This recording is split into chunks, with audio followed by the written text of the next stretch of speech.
The reputation of the Korea Communications Commission took a hit under the previous administration. They were unable to keep the watchdogs from being politically swayed by those in power. Under the Moon administration, the KCC is pledging to restore a free and independent media. Lee Ji-won zooms in on the broadcast regulator's resolve.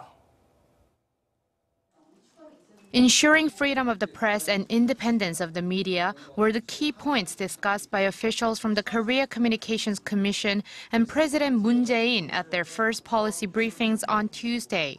The president said that while other reforms are important as well, the first and foremost matter is for the government's philosophy and policies to ensure the freedom and independence of the media, and for broadcasters to fulfill their responsibilities as well.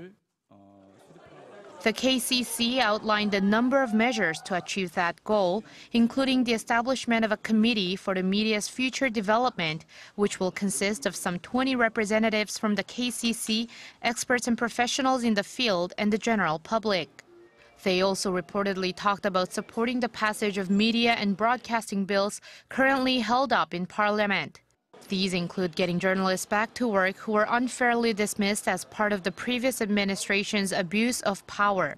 Korea's public broadcasting suffered from polarization and censorship under the previous two administrations of Lee Myung-bak and Park Geun-hye, pulling Korea's ranking in terms of press freedom last year down to 70th out of 180 countries. It had been ranking in the 60s. In line with President Moon's campaign pledge to normalize public broadcasting, KCC Chairman Lee Hyo-sung expressed a strong determination to regain the Korean public's trust. Policies related to a number of other current issues were also discussed at the briefing, including a crackdown on hidden cameras used by people to take illicit pictures of others, and plans to provide media and technology education for those in need.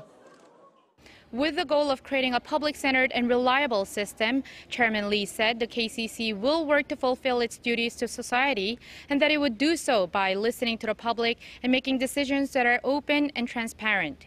Lee Ji-won, Arirang News.